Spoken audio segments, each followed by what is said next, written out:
Washington, D.C. has failed in its efforts for regime change in Venezuela. Our modern mainstream media won't show you pictures like this. These vast seas of red that have come out and supported the current government in Venezuela. Now let me be very clear. It is not up for you or I here in North America to decide what is good for the people of Venezuela. It's up to them. Sovereignty overrides politics.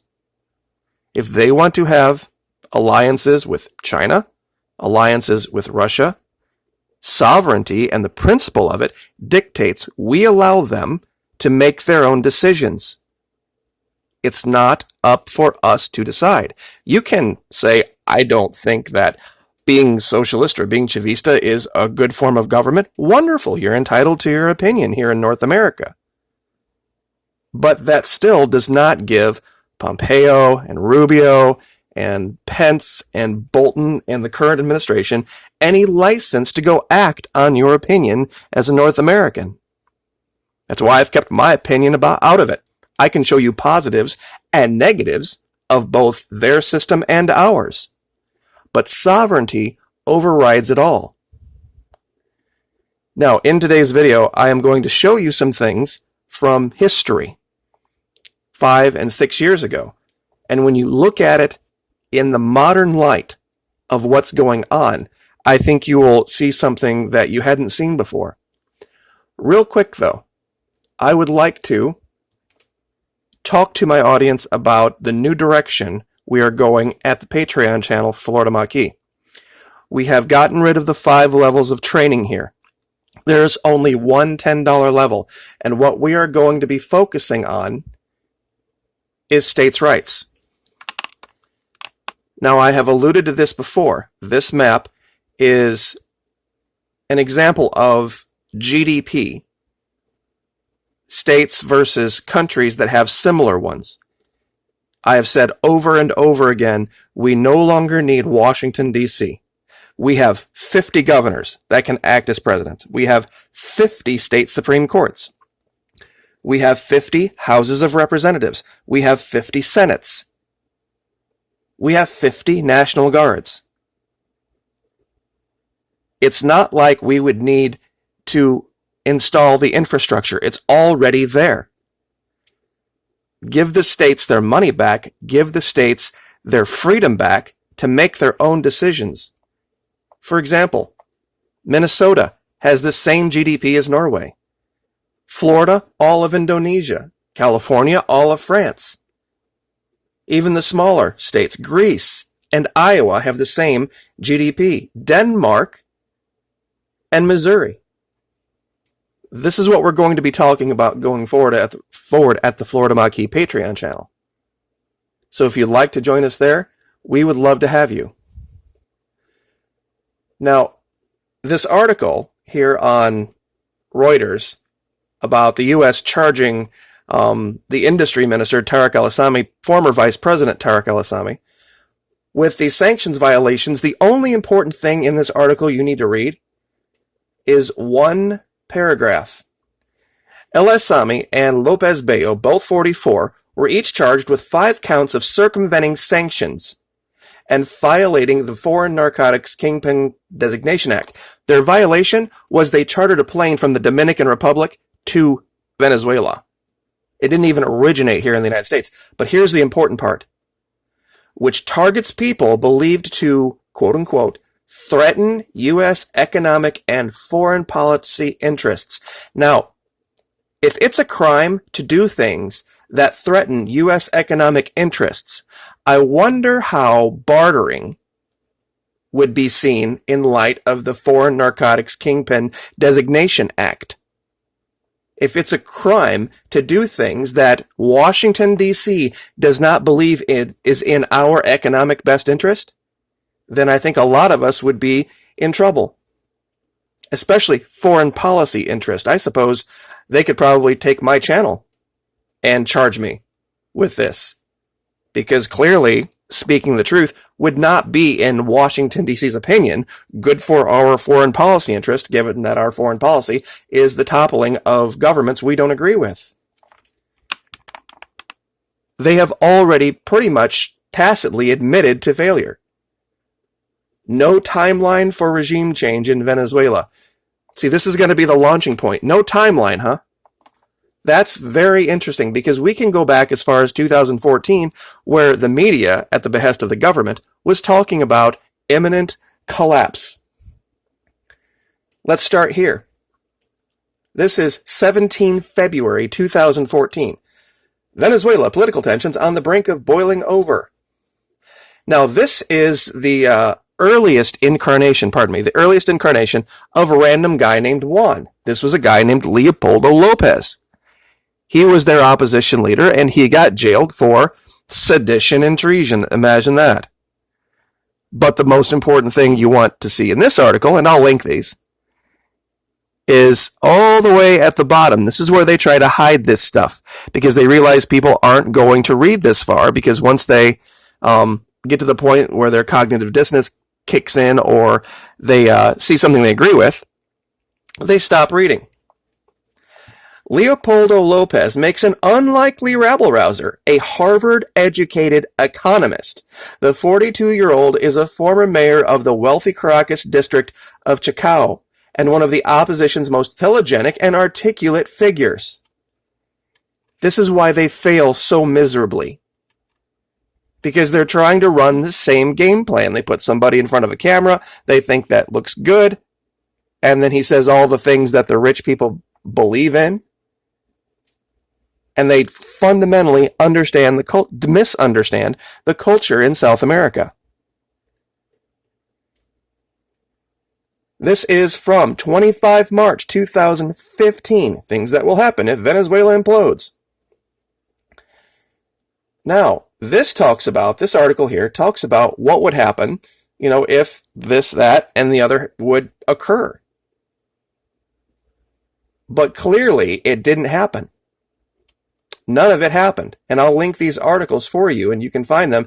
You've got to do searches that only pull up results within a certain time period. You can do that on Google when you go to the settings, and it just says show results during a certain time period. This is 13 March 2014. This is where Nicolas Maduro was alleging that forces in D.C. were trying to kill him. Back then, he was called this crazy tyrant and dictator. Now, does it make sense? This is the Obama administration. You're absolutely right. Where he tried to reach out. He tried to ask our country, can we talk about this? Can we somehow figure out a way to move forward together?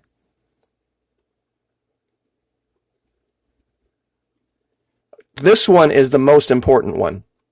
This article here, and it's going to illustrate something that I think now, looking back, will be very, very clear and easy to see. 7 December 2015, Venezuela, economy on the brink. Years and years and years ago.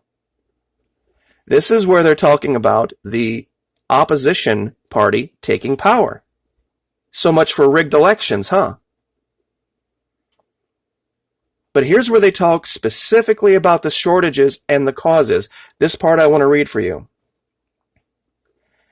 Chronic shortages of a number of products mean many have to go home empty-handed. The hardest items to get a hold of are the 42 staples, the prices of which the government controls. Among them are milk, rice, coffee, sugar, corn flour, and cooking oil.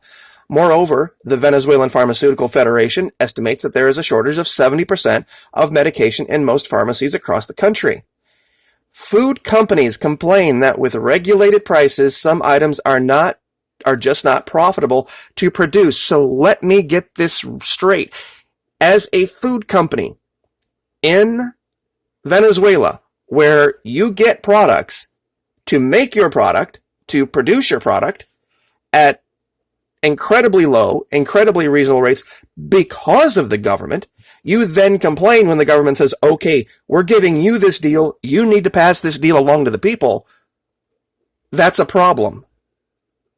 The government accuses producers of deliberately stockpiling products in order to drive the prices up. This is exactly what they did. They would take it and they would either hide it in the back room, or they would sell it out the back door through black markets, through paramilitaries, and charge 300, 400, 500%. And a lot of them got caught and a lot of them got arrested for doing it.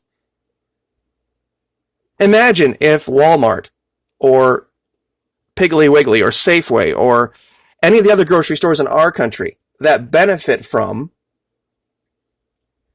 massive subsidies from our government. Remember, we do the same thing here.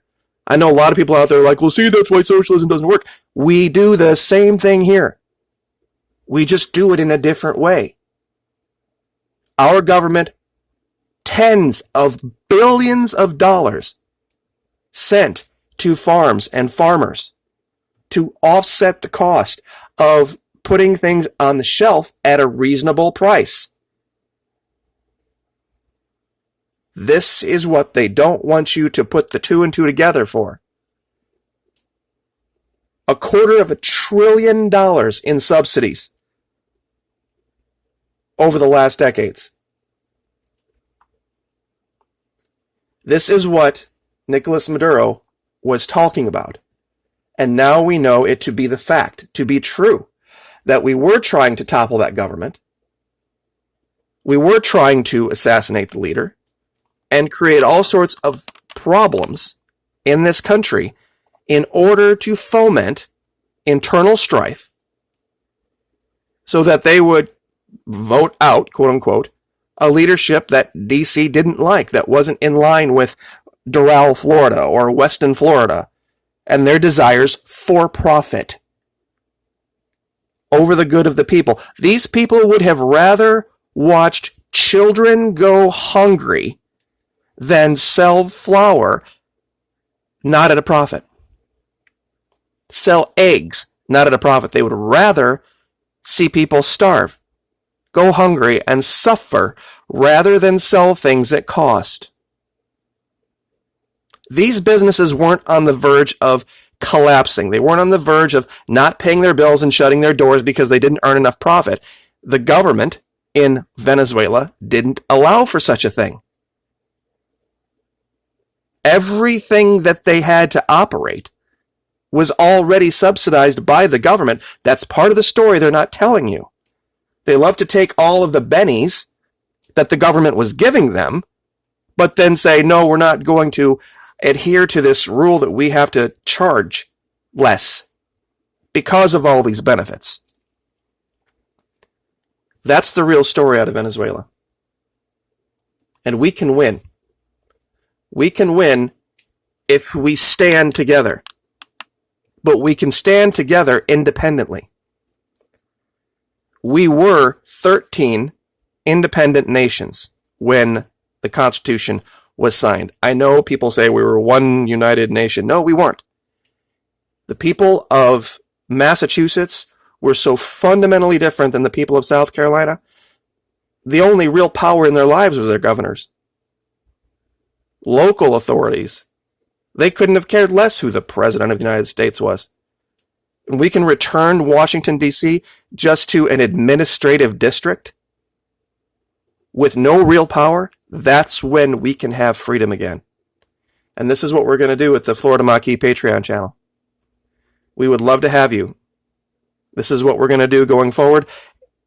Every week we're going to put up videos that talk about each state, specifically why they are able to stand on their own. We'll talk about a specific country in the world that operates at the same level of GDP and how independent they are. How with the same amount of finances, they can have their own navies, they can have their own armies. The good things about the state, maybe the negative things about the state. But why the state can operate independently. Every single one of our 50 states can do that. We have that power. I'm going to leave this map up for a little bit before I close out the video so that you can maybe find your state. And you can see that we have the ability to be free again. We can do it. This issue with Venezuela has proven DC is not invulnerable. DC can be defeated. But we have to be involved, and we have to be involved on a daily basis, just like the people of Venezuela are. Something they don't tell you about the Chavistas? Every day, every single day they get up, and as part of their daily mission, make my community better. Make my group of people around me better. Be an asset to my community. Don't be a drag. Pull my weight and more. And I guess I will leave it there. Like, share, subscribe.